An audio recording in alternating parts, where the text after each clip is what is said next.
नमस्कार. पुन्हा एकदा आपलं स्वागत आहे मंडे म्युझिंग्स मध्ये. आणि आज आपण बिझनेस मेट्रिक्स विषयी बोलणार आहोत. बिझनेस मेट्रिक्स काय आहे ते जाणून घेणार आहोत. काही महत्वाचे मेट्रिक्स कसे ट्रॅक करायचे त्याच्याविषयी आज आपण बोलणार आहोत. राईट. सो सुरुवात करायच्या अगोदर प्लीज या व्हिडिओला लाईक करा, शेअर करा, सबस्क्राईब करा. विशेषतः सबस्क्राईब करा, जेणेकरून तुम्हाला आम्ही जेव्हा केव्हाही नवीन व्हिडिओ लॉन्च करू किंवा टाकू त्याचा अलर्ट तुम्हाला येईल आणि तुम्हाला तो पाहता येईल. So please follow. And if you like the video, if you मला जे कंटेंट आहे ते आवडलं तर नक्की लाईक करा आणि सबस्क्राईब करा. मंडे म्युझिंग्स काय आहे तर मंडे म्युझिंग्स हा एक प्रयत्न आहे की जे काही मॅनेजमेंटचे कन्सेप्ट आहेत, जे काही मॅनेजमेंटचे बेसिक्स आयडिया आहेत ते छोटे आणि मोठ्या उद्योजकांपर्यंत पोहोचावे व आपल्या बिझनेसमध्ये किंवा आपल्या व्यवसायासाठी आपण ते कसे वापरू शकतात आणि त्याच्या मागची थॉट प्रोसेस काय आहे आणि ते वापरणं का गरजेचं आहे, जेणेकरून आपण आपला व्यवसाय अधिक प्रभावीरित्या करू शकतो, हे एक समजून द्यायचा बिझनेस मंडे म्युझिक हा एक प्रयत्न आहे. राईट. तर आज आपण बोलणार आहोत व्हॉट आर बिझनेस मेट्रिक्स, ते का मॅटर करतात, काय बेनिफिट्स आहेत. आपण सगळेच मेट्रिक्स आज कव्हर नाही करणार आहोत. आपण काही मोजके मेट्रिक्स आज घेणार आहोत आणि त्याचे एक्झाम्पल्स डिस्कस करणार आहोत. त्याच्यानंतर विशेषतः मी काही टेम्पलेट्स बनवलेले आहेत ॲज फार एज पॉसिबल.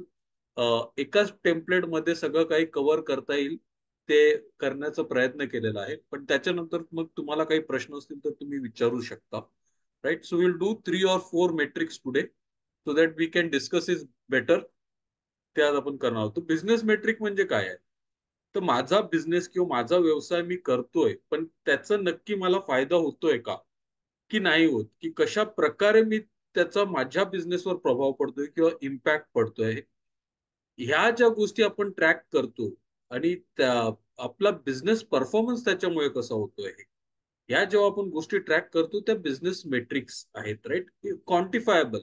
आपण आकड्यांमध्ये मोजणी करतो या गोष्टींची.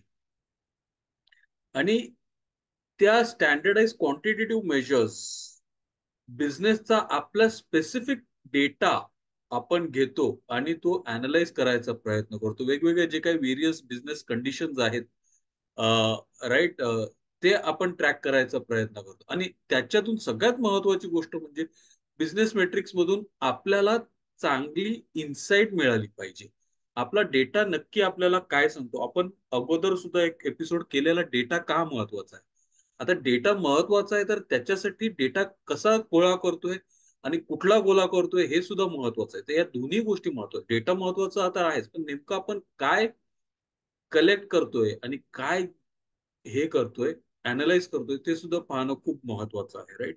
It provides critical insights. ह्या इन्साइट्स महत्वाच्या आहेत आणि आपला बिझनेस कसा वाढतोय, कसा नाही वाढत आहे, हे समजून घेणं, जाणून घेणं खूप महत्वाचं आहे. दुसरी महत्वाची गोष्ट म्हणजे बिझनेसनुसार, प्रत्येक बिझनेसनुसार मेट्रिक्स व्हेरी करू शकतात. एखादा सेल्सवर फोकस्ड व्यवसाय असेल तर त्याच्यासाठी सेल्स मेट्रिक्स इम्पॉर्टंट असू शकतील. एखादा जर मॅनपॉवर स्टाफिंगचा असेल तर त्यांच्यासाठी HR मेट्रिक्स जास्त उपयुक्त असतील. जे मॅन्युफॅक्चरिंग असतील त्यांच्यामध्ये वेस्ट मॅनेजमेंट किंवा जे वेस्ट किती आहे, राईट, डिफेक्टिव्ह पीसेस किती आहेत, ते रेशोज जास्त इम्पॉर्टंट असू शकतील. This will vary according to businesses. हे सुद्धा लक्षात ठेवणं गरजेचं आहे. राईट. आपण शक्यतो जेनरिक मेट्रिक्स काय आहेत त्याचा विषयी बोलणार आहोत, म्हणजे जे कुठल्याही बिझनेसला उपयुक्त आणि लागू पडू शकतील असे. तर आता मेट्रिक्स का महत्वाचे आहेत किंवा त्यांचा काय फरक पडतो. राईट. तर आपल्या कंपनीच्या परफॉर्मन्ससाठी जे वायटल आहेत, म्हणजे कंपनीचं परफॉर्मन्स इम्प्रूव्ह करण्यासाठी जे उपयुक्त आहेत ते मेट्रिक्स आहेत. नंतर मग कुठले आपल्या बिझनेससाठी मॅटर करतात आणि का मॅटर करतात, राईट, ते जाणून घेणं महत्वाचं आहे. So please ask your self की माझ्या बिझनेससाठी मी कुठल्या गोष्टी, आपण जेव्हा डिस्कस करू तेव्हा तुमच्या लक्षात येईलच. आणि सगळ्यात महत्वाचं म्हणजे sales related, marketing related, finance related, HR related असे बरेचसे मेट्रिक्स आहेत जे जाणून घेणं गरजेचं आहे, समजून घेणं गरजेचं आहे. आणि how they impact are business performance, आपल्या बिझनेस, आपल्या व्यवसायावरती त्याचा काय प्रभाव पडतो ते जाणून घेणं, ते समजून घेणं खूप महत्वाचं आहे. राईट. आता बेनिफिट्स काय आहेत, तर आपल्याला ऍक्शनेबल इन्साइट्स मिळतात. म्हणजे माझा सेल्स जर वाढत नाहीये, तो का वाढत नाहीये किंवा मी कुठे कमी पडतोय, माझी सेल्स सायकल जी आहे ती किती दिवसांची आहे. सेल्स सायकल जेवढी कमी दिवसांची असेल तेवढं बिझनेससाठी चांगलं आहे. तर कधी कधी नाही होत, मग ते कुठल्या कारणांसाठी नाही होत, आपण ते कारण ट्रॅक करू शकतो. आपल्याला एम्प्लॉयला, एखाद्याला सांगायचं आहे की बाबा तुझा हा परफॉर्मन्स चांगला नाहीये, पण नेमका कुठला परफॉर्मन्स चांगला नाही, का चांगला नाहीये, मग ते आपण त्याला सांगू शकतो. आपण आपल्या बिझनेसचा परफॉर्मन्स अगदी चांगल्या रीतीने मेजर करू शकतो. राईट. की मला एक कॉल क्लोज करायला किती वेळ लागतात, माझा ऍव्हरेज रेव्हेन्यू पर क्लायंट किती आहे, माझा ऍव्हरेज सेल्स रेव्हेन्यू किती आहे, अशा बऱ्याचशा गोष्टी आपण मेजर करू शकतात. त्यांची सायकल किती आहे, त्याला किती दिवस लागतात, राईट. या सगळ्या गोष्टी आपण मेजर करू शकतो. नंतर मग आपल्या कामाच्या पद्धतीमध्ये कुठे काही चुकी नाही का, माझ्याकडे इन्क्वायरी आल्यानंतर मी 10 दिवसांनी त्याला रिस्पॉन्ड करतो आणि मग सांगतो अरे कस्टमर काही रिस्पॉन्सच नाही देत. Not right, right. मग ते हे जे इश्यूज आहेत, आपले मेथड्स आणि प्रोसेसेस, ते सुद्धा समजून घ्यायला हेल्प करतात. राईट. मग आपला बिझनेस परफॉर्म करतोय की नाही करत, आपण अंडर परफॉर्म करतोय, ओव्हर परफॉर्म करतोय, किंवा इंडस्ट्रीमध्ये जे काही लीडर्स आहेत त्यांच्या तोडीस जर आपण आपला परफॉर्मन्स बघायला गेलो, तर त्यांच्या बरोबरीने आपण करतोय की आपला एकदमच बेकार चालू आहे, की आपलं एकदम सुरळीत चाललेलं आहे, हे सुद्धा समजून घ्यायला आपल्याला मदत होते. राईट. आपले जे काही कंपनीचे स्टेक होल्डर्स आहेत, म्हणजे समजा आपल्याकडे इन्व्हेस्टर्स असतील, बोर्ड ऑफ डिरेक्टर्स असतील, किंवा काही कन्सल्टंट्स असतील, तर त्यांना सुद्धा आपल्या कंपनीचं बिझनेस आणि परफॉर्मन्स समजायला खूप मदत होते. त्यांना फक्त मेट्रिक्स दाखवले, ते मेट्रिक्स बघून अरे सांगू शकतो तो तुम्ही चांगलं करताय, कुठे, कसं आणि काय इम्प्रूव्ह करायला हवं हे सुद्धा ते अधिक चांगल्या प्रकारे मग सांगू शकतात. राईट. आणि सगळ्यात महत्वाचं म्हणजे आपल्या सिस्टम मध्ये कुठे कुठे काय प्रॉब्लेम्स येत आहेत किंवा चॅलेंजेस येत आहेत, ह्या गोष्टी डिटेक्ट करायला मेट्रिक्स मदत करू शकतात. पण त्याच्यासाठी एक अट आहे की डेटा कलेक्ट करणं खूप महत्वाचं आहे, आणि आपण डेटा कशा प्रकारे कलेक्ट करतोय, तो टॅब्युलेट कसा करतोय, ते महत्वाचं आहे. पुन्हा एकदा सांगेन मी, डेटा कलेक्ट करणं महत्वाचं आहे, कशा प्रकारे करतोय ते महत्वाचं आहे, आणि तो डेटा टॅब्युलेट करणं महत्वाचं आहे. मेट्रिक्स जिथे येतं तिथे मी पुन्हा एकदा सांगेन, आज आपण क्वांटिफायबल डेटा, म्हणजे जो डेटा आपण आकड्यांमध्ये मांडू शकतो, त्या डेटाविषयी बोलणार आहोत. आपण क्वालिटेटिव्ह, म्हणजे जो डिस्क्रिप्टिव्ह आहे किंवा जो अनुभवातून येतो किंवा पाहण्यातून येतो किंवा दुसऱ्या ज्या पर्सनल एक्सपिरियन्सेस मधून येतो, राईट, त्या गोष्टींकडे आपण नाही जाणार आहोत. आपण क्वांटिफायबल, क्वांटिटेटिव्ह डेटा जो आहे त्याचाच प्रामुख्याने विचार करणार आहोत. आपण आज साधारणतः 3 ते 4 मेट्रिक्स कव्हर करू. 3 ते 4 असासाठी कारण मेट्रिक्स कव्हर केल्यानंतर तुम्हाला जर काही प्रश्न असतील किंवा तुम्हाला काही विचारावं असं वाटेल, तर प्लीज. आणि आपण मी जे काही 1-2 छोटेसे सिंपल टेम्पलेट बनवलेले आहेत एक्सेल शीट मध्ये बनवून, as far as possible template common ठेवण्याचा मी प्रयत्न केला, जेणेकरून एकाच टेम्पलेट मधून आपण मॅक्सिमम डेटा काढू शकतो. राईट. पण हे महत्वाचं आहे पुन्हा एकदा, की हा डेटा मी का भरावा, का भरावा, तर माझा बिझनेस चालण्यासाठी. आणि तुमच्या बिझनेससाठी जर तुम्ही 10 मिनिटं डेटा कलेक्ट करायला देत नसाल, तर तुम्हाला तुमच्या बिझनेसची किंमत नाही. कदाचित ते वाक्य टोचेल, पण ते गरजेचं आहे. You cannot do business without data. एक खूप सुंदर असं वाक्य आहे, मला वाटतं पीटर ड्रकरला किंवा दुसरा अजून एक स्टॅटिस्टिशियन होतं, त्याचं नाव विसरलो मी.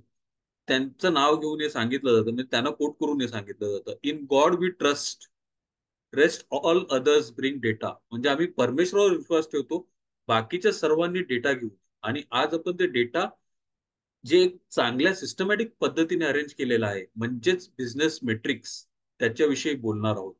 तर जाऊया आपल्या पहिल्या मेट्रिक कडे, लीड रिस्पॉन्स टाइम. आता लीड रिस्पॉन्स टाइम म्हणजे काय? तर तुम्ही कुठे आहात, तुम्ही काय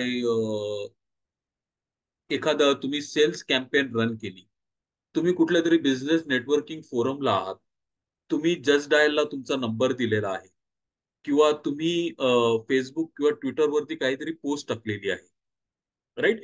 या सगळ्या ठिकाणून तुम्हाला एक इन्क्वायरी येते, कुठून तरी एक इन्क्वायरी येते. वेगवेगळ्या प्लॅटफॉर्म्स वरती तुम्ही जिथे टाकलेलं आहे तिथून तुम्हाला इन्क्वायरी येते, राईट?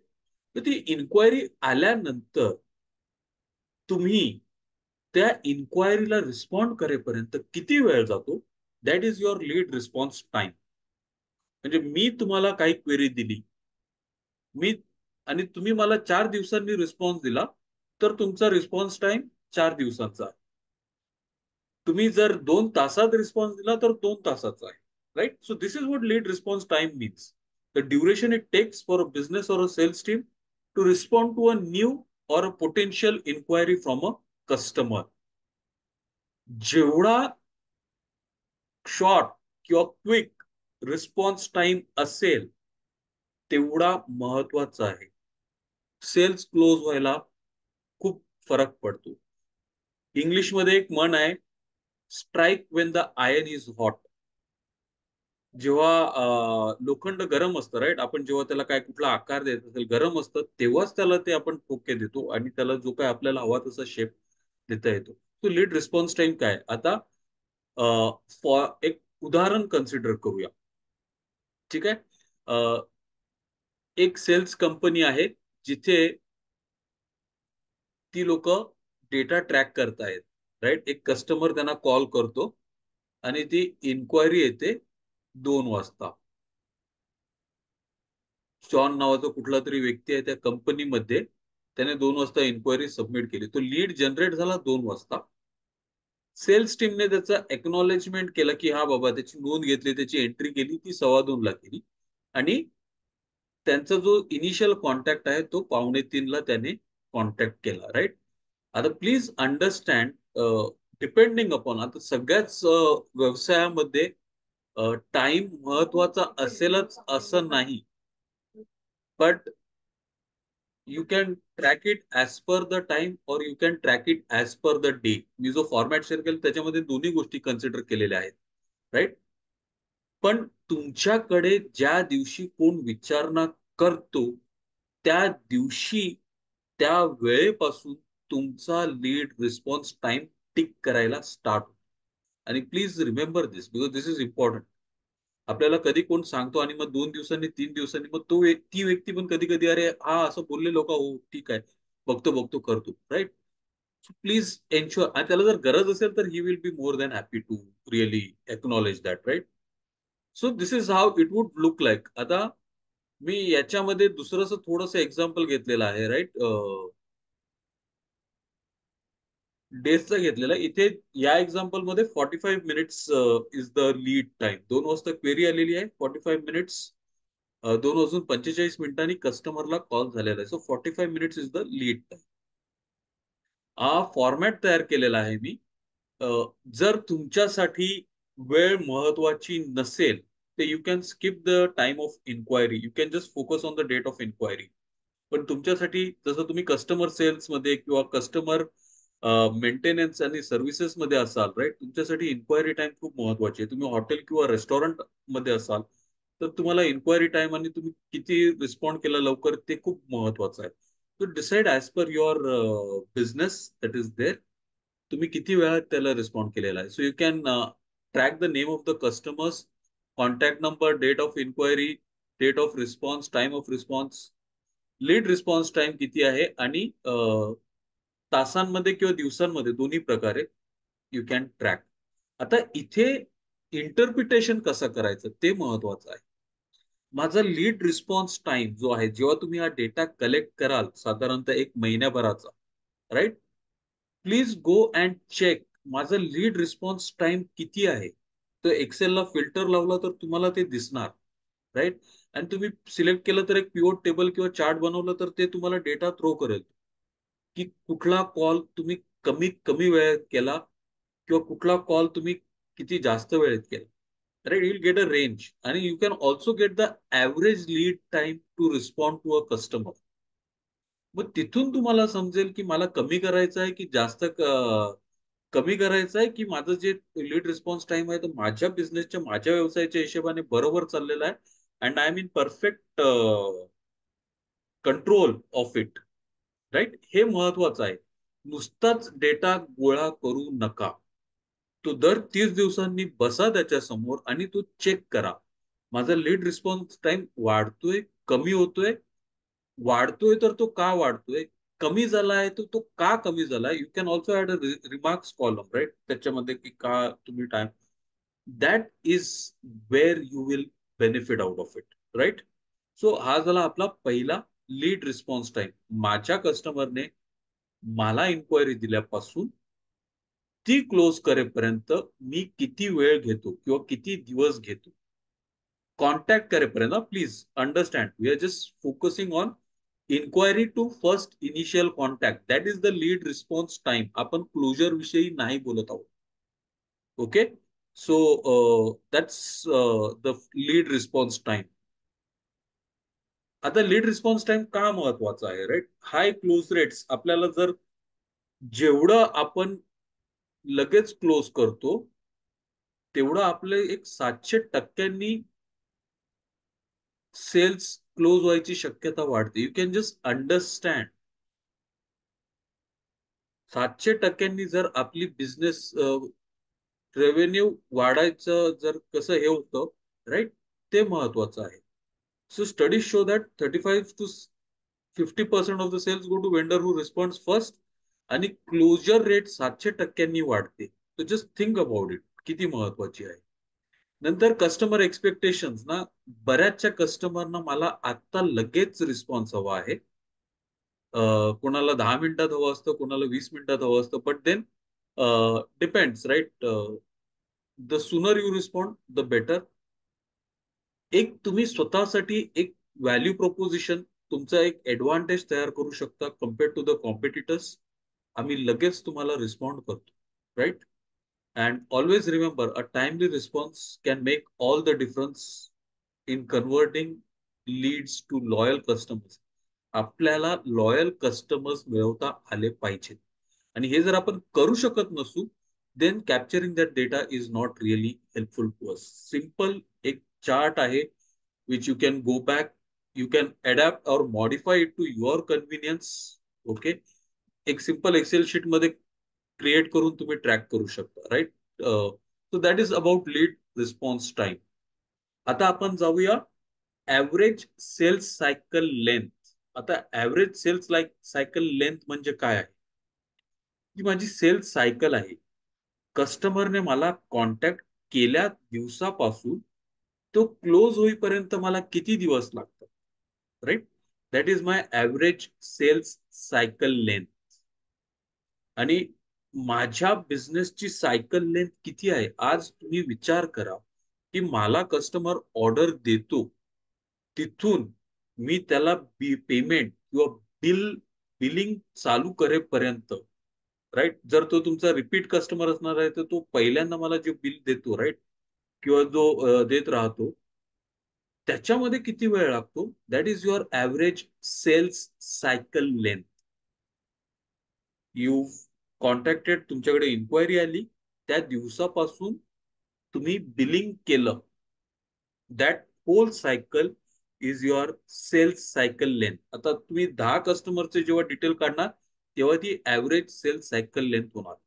परत ऍव्हरेज सेल्स सायकल लेंथ जेवढी छोटी असेल तेवढी चांगली, right. It helps you to understand and learn and respond to the customer better. तुमच्या बिझनेसची जी इन्व्हेंटरी आहे, टर्नओव्हर जो आहे, तो सुद्धा वाढणार त्याच्या, राईट. युअर रोलिंग सायकल जी आपण बोलतो बिझनेसची, ती वाढते. ओके. आता एक्झाम्पल ना, की एका लीड सायकलचे, एका कंपनीचे 3 वेगवेगळे लीड्स आहेत. एक लीड ए, बी आणि सी, राईट. पहिला लीड जो आहे तो 30 डेज मध्ये आलेला आहे, क्लोज झालेला आहे. दुसरा लीड जो आहे तो 45 डेज मध्ये क्लोज झालेला आहे. तिसरा आहे तो 60 डेज मध्ये क्लोज झालेला आहे, राईट. तर आता ती कॅल्क्युलेट करण्यासाठी the total number of deals total number of days taken to close the deals upon the number of deals close. आता इथे आपले डील्स टोटल आहेत 3 जे आपण क्लोज केलेले आहेत, राईट. सो 60 and 90, 90 आणि 45, दॅट इज 135 डील्स झालेले आहेत, divide by 3 and we get the average sales cycle per the number of deals close, right. So हा आता मी एक फॉर्मॅट तयार केलेला आहे, म्हणजे आपला जो अगोदरचा होता त्याच्याशीच रिलेटेड फॉर्मॅट आहे, right. You contact name of the customer, contact number काय आहे, डेट ऑफ इन्क्वायरी. आता मी इथे मुद्दामून फर्स्ट मीटिंग, सेकंड मीटिंग आणि थर्ड मीटिंग, कधी कधी काय होतं की आपल्याला बऱ्याच वेळेला कस्टमरला 2-3 वेळा भेटावं लागतं, राईट. तुम्हाला जर अजून जास्त मीटिंग लागत असतील, you can also add 1 or 2 columns more. आता इथे फायदा काय आहे की तुम्हाला लीड क्लोज करते वेळी तुमचा पहिल्याच मीटिंग मध्ये क्लोज होतोय, सेकंड मीटिंग मध्ये क्लोज होतोय, थर्ड मीटिंग मध्ये क्लोज होतोय. मग तुम्ही त्याच्या अगेन्स्ट रिमार्क सुद्धा लिहू शकता की का, कशा, कुठल्या कारणांसाठी ते झालं. मग तशा प्रकार and then later on you can just go back to it and check. तशा प्रकारची जर क्वेरी आली तर तुम्ही सुरुवातीलाच अंदाज बांधू शकता की अरे बाबा हो, हिला ही क्वेरी आहे ना, मला क्लोज करायला 40 दिवस लागणार. किंवा कुठली जी एखादी क्वेरी येते किंवा इन्क्वायरी येते जी 10 दिवसात क्लोज होते, मग त्याच्यावरून तुम्ही अंदाज बांधू शकता की ही इन्क्वायरी मी 10 दिवसात क्लोज करण्याचा दॅट इज वाय मी हे जस्ट केलेलं आहे. आणि तो कुठल्या प्रकारचा कस्टमर आहे ज्याने एवढे तुम्हाला मीटिंग्स घ्यायला लावले, का घ्यायला लावले, ते सुद्धा समजणं खूप गरजेचं आहे. Okay. So please do this, right. आणि तुम्ही दिवस, नंबर ऑफ डेज ट्रॅक करा. आता इथे हा जो काही कस्टमर आहे त्याचे 4 कस्टमर घेतलेले आहेत, राईट. आणि total number of days is 150 divided by 4, म्हणजे साधारणतः त्याची ऍव्हरेज सायकल आहे 38 दिवसांची आहे, राईट. 37.5 डेज आपण 38 दिवस पकडून चालू, तर 38 दिवसांची सायकल आहे. हा डेटा आपल्याला फक्त एक्सेल मध्ये फिल करायचा आहे. तुम्ही जर फॉर्म्युलाज टाकलात तर उत्तम, तुम्हाला काहीच करायचं नाही. You just look at it and you get the details. ती थोडीशी मेहनत करावी लागेल फॉर्म्युला टाकायची, but more less you can set, right. Again look, आपण जेव्हा बघतो त्या टेबलकडे तेव्हा एखादी डील कुठल्या प्रकारची, कशा प्रकारची डील क्लोज करायला मला किती दिवस लागतात, का लागतात, किती मीटिंग्स लागतात, हे आपण एका नजरेमध्ये समजू शकतो. And then we can focus better and be prepared better, right. आता याचा आपल्याला फायदा काय होतो, राईट. प्रिडिक्टिबिलिटी वाढते. प्रिडिक्टिबिलिटी आपल्याला सहज सेल्स फोरकास्टिंग करता येतं. काही व्हेरिएशन्स येतील आणि यायला हवेत, नाही आले तर कुठेतरी काहीतरी गडबड आहे. ओके. पण मोर ऑर लेस साधारणतः 80 ते 90% आपण साधारणतः प्रिडिक्ट करू शकतो की हे असं जाणार आहे किंवा मला अंदाजे एवढे दिवस का लागणार आहे. आणि please again, average sales cycle एकदा तुमची डिटरमाइन झाली की मग त्याच्यापेक्षा कमी दिवस लागले, ते का लागले, तुम्ही काय असं चांगलं केलं ते बघा. किंवा ऍव्हरेज सेल सायकल पेक्षा जास्त लागले, ते जास्त दिवस का लागले, कुठल्या कारणांमुळे ते हे झालं, ते समजून घेण्याचा प्रयत्न करा. जेव्हा तुम्ही ते समजून घ्याल तेव्हा तुम्ही अधिक चांगल्या प्रकारे तुमच्या व्यवसायाकडे लक्ष देऊ शकता. तसंच तुम्ही कस्टमर सेगमेंटेशन करू शकता. मला वाटतं मागे बोलत असताना स्वप्नील सर होते, तेव्हा त्यांनी सांगितलेलं की त्यांनी सुद्धा त्यांच्या कस्टमरचं सेगमेंटेशन केलेलं आहे. कुठल्या कस्टमर बरोबर कुठले टर्म्स अँड कंडिशन्स असले पाहिजेत हे आपल्याला ठरवायला खूप सोपं जातं. आणि का असले पाहिजेत ते सुद्धा ठरवायला सोपं जातं. आपण चांगलं नेगोशिएट करू शकतो आपल्या कस्टमर बरोबर. It gives us a better position. समजा तुमच्या कस्टमरला एखादं काम 10 दिवसात करून पाहिजे असेल, तुम्ही जर डेटा ट्रॅक करत असाल, तुम्हाला माहिती आहे मी 5 दिवसात करू, तर तुम्ही त्याचं व्हॅल्यू ऍडेड सर्व्हिस म्हणून सुद्धा मार्केटिंग करू शकता किंवा मग एक्स्ट्रा लिव्हरेज सुद्धा घेऊ शकता कस्टमरकडून, right. So that puts you in a better position provided you are tracking this data. Okay. त्याच्यानंतर आपण जो डेटा हे आहे metric is the customer conversion rate, right. माझा कस्टमर कन्व्हर्जन रेट म्हणजे कस्टमर्स माझ्याकडे जेवढे येतात, व्हिजिट करतात किंवा इन्क्वायरीज येतात पोटेन्शियल, त्याच्यामधून किती कन्वर्ट होतात, that is my customer conversion rate. आणि या गोष्टीकडे सहसा कोण लक्ष देत नाहीत. बरेचसे छोटे उद्योजक आहेत आणि कधी-कधी मोठे उद्योजक सुद्धा ते फक्त लक्ष देतात, "अरे पैसा येतोय ना, इन्क्वायरी येतायत ना, ठीक आहे चालेल. पण पैसा येतोय ना, बस झालं. चांगला येतोय ना, बस झालं." अरे हो, ठीक आहे. खूप चांगली गोष्ट आहे तुमच्याकडे पैसा येतोय, इन्क्वायरीज पण येतात. पण किती इन्क्वायरीज तुमच्या वाया जातायत? तुमच्याकडे जी इन्क्वायरी नाही आली ती किती महत्वाची होती किंवा जी आली ती किती महत्वाची? हे सुद्धा समजून घेणं गरजेचं आहे. आणि जर 100 लोकं तुमच्याकडे येतात विचारणा करायला, पण फक्त 5 कन्व्हर्ट होत आहेत किंवा एकच कन्व्हर्ट होत आहे किंवा एकही कन्व्हर्ट नाही होत आहे. तुम्हाला 500 कस्टमर्स वेट करावे लागतात. हे सगळं समजून घेणं महत्वाचं आहे तितकंच. कारण ते इन्क्वायरी आणि ते कन्व्हर्जन होईपर्यंत तुम्ही त्या बिझनेसमध्ये पैसा टाकत आहात. Each and every activity that you do for your business is a cost. आपण जेव्हा की ॲक्टिव्हिटीज विषयी बोललेलो, तेव्हा याच्याविषयी डिस्कस केलेलं. तो कस्टमर कन्व्हर्ट व्हायला जेवढे दिवस जास्त लागतो ना, तेवढं तुमची कस्टमरची ॲक्विजिशन कॉस्ट वाढते.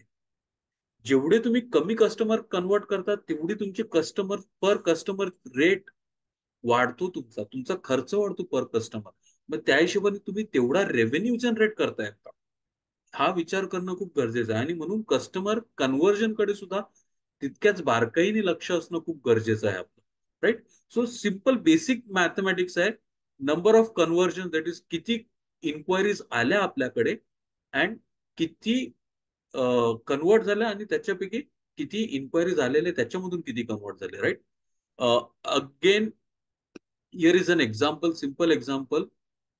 एक XYZ इलेक्ट्रॉनिक कंपनी आहे. आपण वेबसाईटचा एक्झाम्पल घेतलेला आहे मी. आपण वेबसाईट काय, यू कॅन आयडियली तुमच्या वेबसाईटवरून किती इन्क्वायरीज येतात, तुमच्या वेगवेगळ्या प्लॅटफॉर्म्स ना, जसं मी बोललो, तुम्ही बिझनेस नेटवर्किंग मध्ये असाल, तुम्ही जस्ट डायलला, इंडिया मार्टला किंवा अशा विविध प्लॅटफॉर्म्स वरती, फेसबुक वरती किंवा Instagram वरती ऍडव्हर्टिजमेंट दिली, तिथून जेवढ्या इन्क्वायरीज आलेल्या आहेत, ते सगळ्या कोलेक्ट करायच्या आहेत तुम्हाला. सगळ्या कोलेक्ट कन्सिडर करायच्या आहेत, right? That is a potential. आणि त्याच्यामधून किती कन्वर्ट झाले, that is what you have to track, right? So इथे या कंपनीमध्ये त्यांना काहीतरी 10,000 लोकांनी व्हिजिट केले त्यांची वेबसाईट, 500 लोकांनी त्यांच्याकडून परचेस केली आणि त्याच्याकरता त्यांचा कन्व्हर्जन रेट इज 5%. ओके. आता हा डेटा कॅप्चर करण्यासाठी परत मी जो फॉर्मॅट ठेवलेला आहे तो आपला सिमिलर आहे अगोदरचा जो आहे, राईट? या headers almost more or less same आहेत, म्हणजे जेणेकरून तुम्हाला ट्रॅक करायला डिफिकल्टी न हो, so that you can have only one sheet and avoid the problem or challenges of having multiple sheets. मग एका शीटमधून दुसऱ्या शीटमध्ये जात, तसं नका करू. ऍज फार एज पॉसिबल एका सिंगल शीटमध्ये मेंटेन करायचा प्रयत्न करा, राईट? सो हे आहे कन्व्हर्जन रेट. आपल्याकडे जे काही विविध क्लायंट्स आहेत, date of inquiry, date of first meeting. आता मी इथे जे दोन हायलाइट केलेले आहेत, right, that is important. In fact याच्यामध्ये आपण अजून एक कॉलम इन्सर्ट करून द प्लॅटफॉर्म ना, सोर्स ऑफ इन्क्वायरी, ते सुद्धा ट्रॅक करू शकतो. तो एक कॉलम अजून इन्सर्ट केला, सोर्स ऑफ इन्क्वायरी, तर ते सुद्धा आपण ट्रॅक करू शकतो. मग कुठल्या प्लॅटफॉर्म वरून मला सगळ्यात जास्त इन्क्वायरीज येत आहेत आणि पुढे जर एक तुम्ही रेव्हेन्यूचा कॉलम टाकला, तर कुठल्या प्लॅटफॉर्मवरून किती मॅक्झिमम रेव्हेन्यूच्या इन्क्वायरीज येतात ते सुद्धा तुम्ही ट्रॅक करू शकता. And then you can decide की बाबा मला फेसबुकमध्येच पैसे टाकायचे आहेत, नाही मला नेटवर्किंग मधून चांगले येतात मी नेटवर्किंगला टाकतो, मला युट्यूब ऍड वरून चांगले येतात मग मी युट्यूबच्या ऍडला टाकतो. सिम्पल आहे. Look at the power that you have. You know exactly where and why you are spending, right? So इथे जे येलो हायलाइट केलेलं आहे, टोटल नंबर ऑफ इन्क्वायरीज तुम्हाला ट्रॅक करायचे आहेत आणि इथे जे क्लोजर झाले, जे क्लोज झालेले आहेत तेवढ्याच घ्यायच्या आहेत. Please understand, if something is not close, right, please you cannot consider that. जे क्लोज झालेले आहेत ते घ्यायचे आहेत. So this you will divide by this and तुम्हाला तुमचा कस्टमर कन्व्हर्जन रेट मिळणार. So remember, customer conversion rate important आहे, दर महिन्याला ट्रॅक करा. आणि कस्टमर कन्व्हर्जन रेट काय इम्पॉर्टंट आहे, तुम्ही कस्टमरचा युजर एक्सपिरियन्स चांगला करू शकता, कस्टमरचा सेलिंग आणि बायिंग एक्सपिरियन्स चांगला करू शकता, आणि मोस्ट इम्पॉर्टंटली तुमचा जो सेल्स फनेल आहे तो तुम्ही अधिक प्रभावी करू शकता. राईट. तुम्ही जर दर महिन्याला आणि रेग्युलरली हे करत राहिलात तर तुम्ही तुमचा बिझनेस परफॉर्मन्स वाढवू शकता. We will stop at this metrics for today. आता जर काही तुम्हाला काही प्रश्न असतील, तुम्हाला काही विचारायचं असेल, please feel free to ask.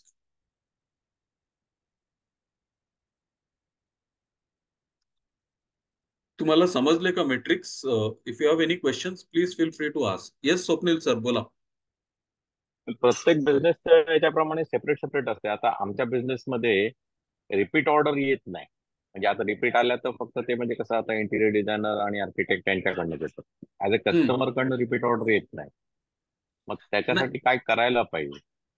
नाही, तुम्ही तरी रिपीट ऑर्डर जरी येत नसल्या तरी कुठे ना कुठे काही ना काहीतरी साधर्म्य असेल. म्हणजे जसं नंबर ऑफ डोअर्स, तुम्ही आता डोअर्स करता म्हणून, किंवा हम्म, नंबर ऑफ डोअर्स, किंवा क्वांटिटी किती ऑर्डर केली आहे, किंवा कुठल्या लोकेशनला ऑर्डर करतोय, किंवा कुठल्या अमाऊंटची ऑर्डर करतायत, कुठल्या दर्जाचे, ह्या हम्म. सगळ्या गोष्टी तुम्ही ट्रॅक करू शकता. Sure. दॅट हा. कॅन बी अ कॉमन हे. आणि त्याच्या हिशोबाने तुम्ही मग अंदाज बांधू शकता. ओके. सो रिपीट नसली तरी चालेल, पण साधारणतः अंदाजाच्या कुठल्या प्रकारच्या ऑर्डरला किती वेळ लागतोय ते तर तुम्ही ट्रॅक करू शकताच. हो, राईट. हो. ओके. तर तुम्ही त्याच्याकडे लक्ष द्या. मग रिपीट नसेल तर it's okay, but you can हा. Concentrate on the time taken, the order quantity, the order value, the location. त्या हिशोबाने तुम्ही मग तुमची स्ट्रॅटेजी डिझाईन करू शकता. मग कदाचित तुम्हाला एखादं लांबचं लोकेशन असेल, तुमचा सप्लायर किंवा वेंडर तिकडे असेल, तर त्याच्या थ्रू तुम्ही तिकडे त्यांना देऊ शकता delivery. That sure. Helps you to save cost as well. Okay, okay, okay. Thank you, thank you sir.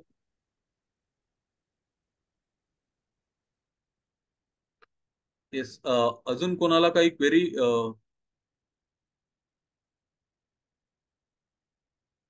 Smita, समजलं का? I hope you are able to listen to it today. हा, मी जरा ट्रॅव्हल करते ना म्हणून. Okay okay, no problem, no problem.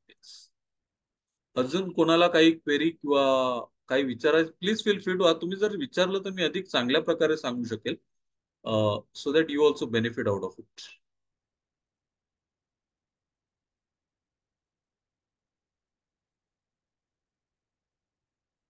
ठीक आहे. मला वाटतं जर कोणाला काही क्वेरीज किंवा क्वेश्चन्स नसतील तर आज आपण इथेच थांबूया. तुम्हाला पण अमोल काय आमच्या विचारायचं आहे? Yes yes please. हा. आता आमच्या फील्डमध्ये मे बी रिस्पॉन्स टाइम, कारण फोन आला आपण कॉन्टॅक्ट केला ठीक आहे, पण पुढे जाऊन क्लायंट पुढे म्हणजे ड्रॉइंग करायला देईलच, कारण ते सगळ्या गोष्टी चार्जेबल असतात. सो तो ड्रॉइंग करायला देईल आणि त्याचं काम कधी होईल, त्याचं बिलिंग कधी होईल. सो याच्यात आपण कसं करू शकतो, म्हणजे रिस्पॉन्स टाइम फक्त कमी करू शकतो. रिस्पॉन्स टाइम डेफिनेटली कमी करू शकतो, पण मी त्याच्यासाठी मीटिंग 1, मीटिंग 2, मीटिंग 3 सुद्धा दिलेले आहेत. राईट. देन यू कॅन अनालाइज की मीटिंग 1 नंतरच ते पुढे गेली नाही इन्क्वायरी, किंवा त्याने ड्रॉइंग करायला पण नाही दिलं, काही नाही दिलं, मग त्याची कशी रिक्वायरमेंट होती, 1 BHK ची होती, 2 BHK ची होती, 3 BHK ची होती, किंवा अजून कसलं तरी त्याला फक्त टेबलच कुठल्या टाईपचे इंटिरियर्स करून हवे, you can capture those. Right. मग सेकंड मीटिंग झाली का नाही झाली, मग एक डेटा तयार झाला ना, एक म्हणजे 30-40 क्लायंट्सचा डेटा तयार झाला की एक पॅटर्न दिसेल की कुठले कॉल्स आहेत, ते रिस्पॉन्ड केल्यानंतर कशा प्रकारची कामं जी आहेत ते पहिल्या मीटिंगलाच क्लोज होतात, डन होतात. क्लायंट सांगतो बाबा तुम्ही घ्या, आम्ही तुम्हाला देतो हे काम. कुठले आहेत ते तिसऱ्या मीटिंग पर्यंत जातात. राईट. किती budget, you can also track the budget, की क्लायंटने किती बजेट केलेलं आहे. So that will give you an indication की या बजेटचा अशा प्रकारच्या कामासाठी येणारा क्लायंट थोडाफार कॉन्शियस असतो, किंवा म्हणजे एखादा बजेट कॉन्शियस असेल तर तो विचार करायला जास्त वेळ घेईल. पण ज्याला क्वालिटी महत्वाची आहे तो कदाचित लगेच घेईल. So you track the number of meetings, कुठल्या मीटिंगच्या स्टेजला किती मीटिंग झाल्या, प्रत्येक स्टेजला डिस्कशन प्रोग्रेस झाला की फक्त नुसती चर्चाच होत राहिली, then that will give an indication. So तसं तू करू शकतोस, राईट. So you go. पण हे म्हणजे फक्त म्हणजे डील क्लोज म्हणजे फक्त त्यांनी मला काम देणे इथपर्यंतच झालं ना. पुढे कामाचा progress is not depend upon yes, this. You can also add की ज्या दिवशी इनफॅक्ट तुझा आता इंटिरियरचा आहे म्हणून you can also add the day you start the work, right, to the day you close the work. So initial payment कधी आली कन्फर्मेशनची, आणि काम कधी सुरुवात केली, आणि काम कधी हँडओव्हर केलं. सो युअर क्लोजर सायकल ना, म्हणजे टोटल सेल सायकल झाली.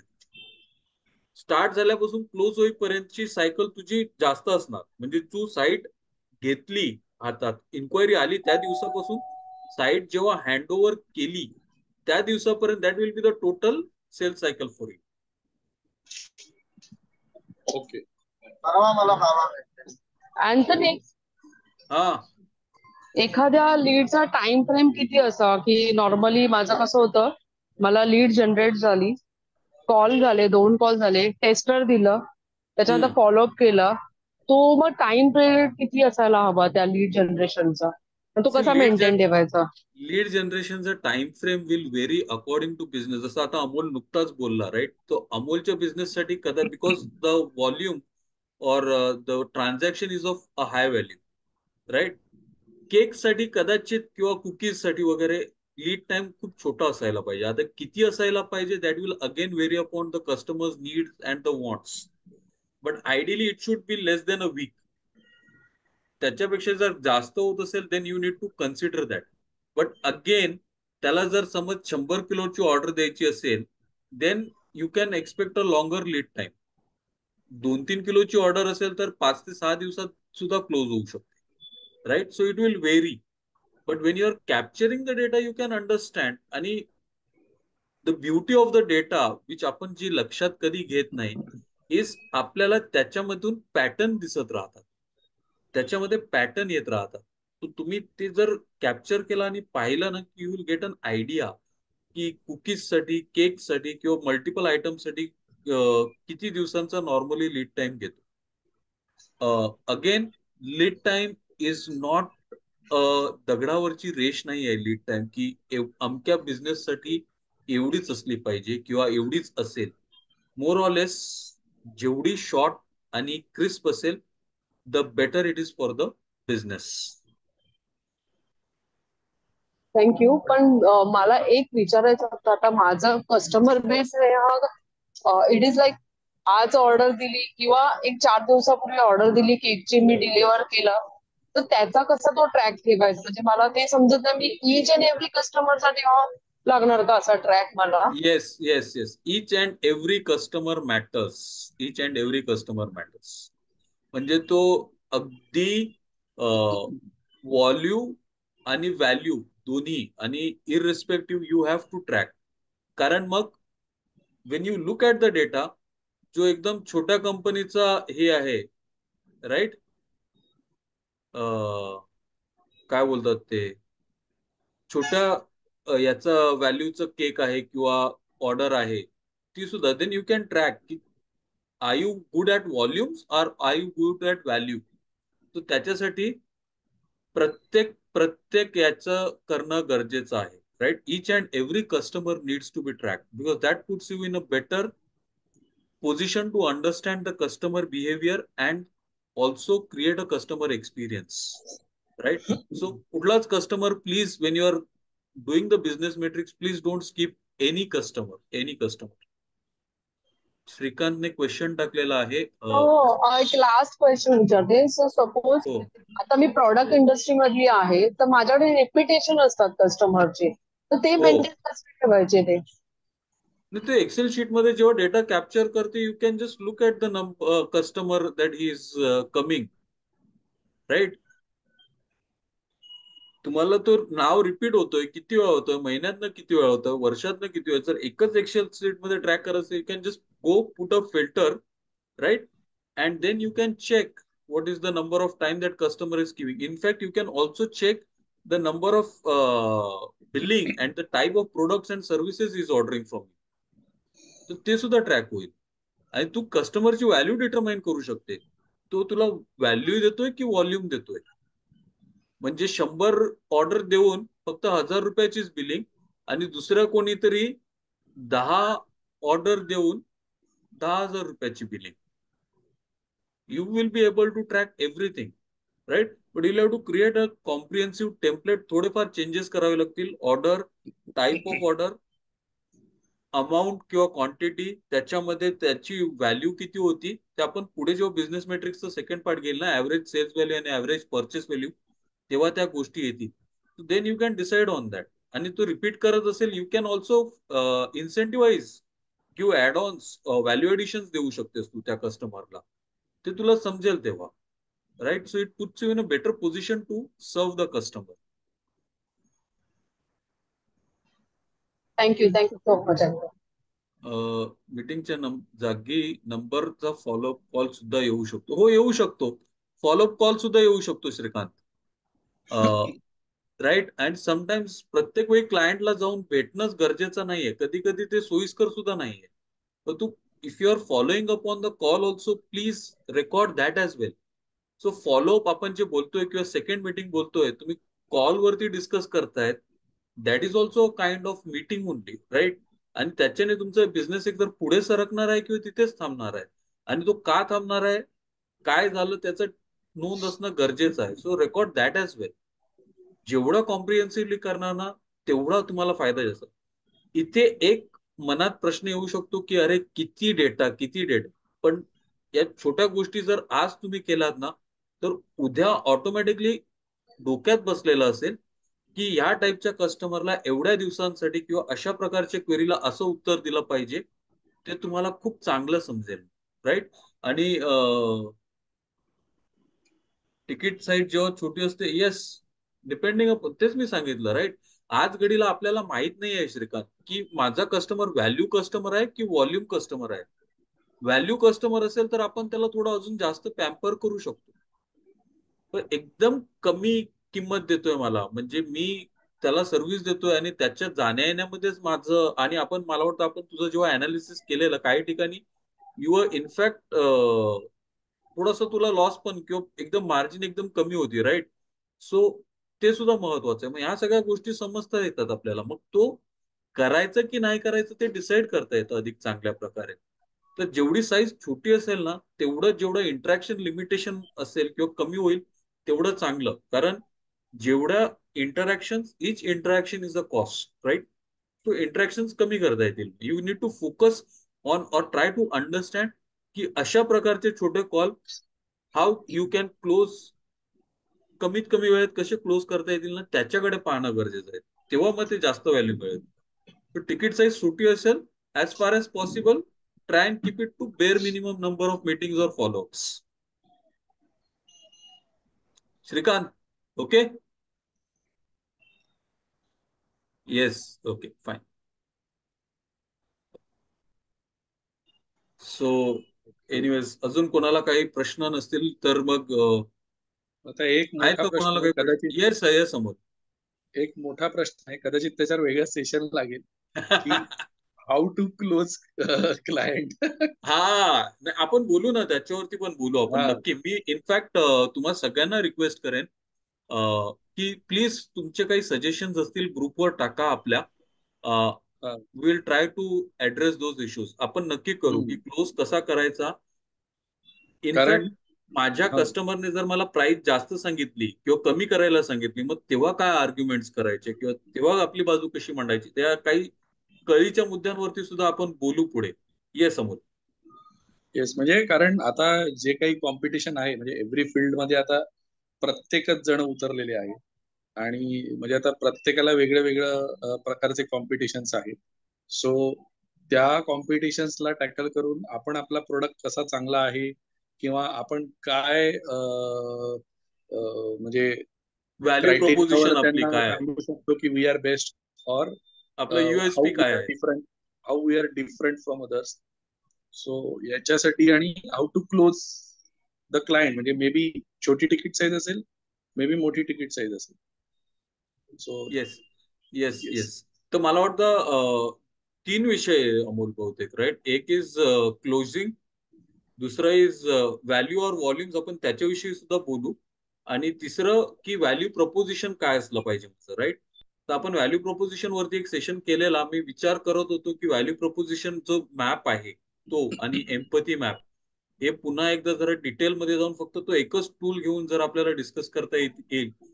Since you have raised it, we will try and go and do that again in depth. फक्त कस्टमर एम्पथी मॅप आणि मग व्हॅल्यू प्रपोजिशन डिझाईनचा जो मॅप आहे, राईट, ते आपण करायचा प्रयत्न करू.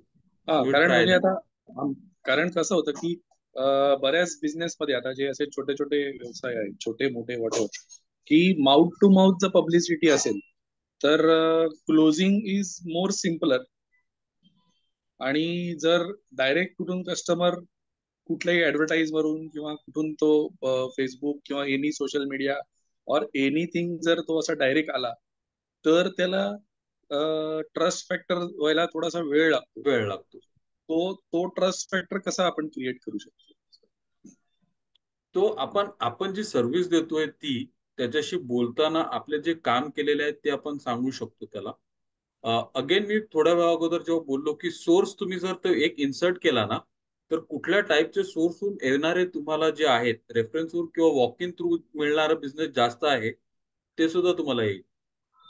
जो वॉक इन आलेला आहे, फर्स्ट अंडरस्टँड हिज नीड आणि त्याला काय हवं आहे, कशासाठी त्याला आपल्याकडे यावं असं वाटलं. त्याने असं सहज रस्त्यावर चालता चालता हे बघितलं म्हणून तो आला आपल्याकडे, की त्याच्या मनात काहीतरी विचार आहे की याच्याकडे जाऊन बघतो. आणि तो वॉक इन करणारा जर इंटिरियर वाल्याकडे आला असेल डायरेक्टली वॉक इन म्हणून, तर तो नक्की क्लोज करायला नाही आला. पहिल्यांदा तो क्लोज करायला नाही आहे. तो तुम्ही काय करता, कसं करता, राईट, आणि ते समजून घ्यायला हवं. मग त्याला विचारा, सर तुमचे काय एक्सपेक्टेशन्स आहेत, तुम्हाला काय वाटतं, तुमचा काही विचार आहे का, तुम्ही नक्की कशासाठी आलेला आहात, कधी हवं आहे, कसं हवं आहे, हे जेव्हा तुम्ही प्रश्न विचाराल ना, that time you will get some indication. म्हणजे पहिलं तुमचं बजेट किती आहे, कधी हवं आहे, कशासाठी हवं आहे, या सगळ्या जर प्रश्न विचारले ना, जर तिकडे थोडीशी गडबड झाली ना त्याची, तर मग he is just coming to check on you. पण त्या प्रश्नांची उत्तरं जर त्याच्याकडे असतील, then he is definitely looking for options. आणि त्याला पाहिजे पण त्याला कोण मनासारखं भेटत नाही. मग का भेटत नाही ते विचारायचं. मग तुम्हाला का, तुम्ही दुसऱ्या कोणाकडे गेलेलात का की नाही गेलेलात, मग का, right? So you take it the conversation in that. पण पहिले सुरुवातीचे क्वालिफाईंग क्वेश्चन विचारले पाहिजेत. या प्रश्नांची उत्तरं असतील then he is ready to go ahead. नसतील then keep the conversation accordingly. Okay, yes, thank you. Okay, thank you very much for joining. पुन्हा एकदा मंडे म्युझिकचा व्हिडिओ लाईक करा, सबस्क्राईब करा आणि येस फॉलो करा, जेणेकरून तुम्हाला अलर्ट्स येत राहतील जेव्हा नवीन एपिसोड आपण लोड करू तेव्हा. Thank you very much. Bye, good night, take care.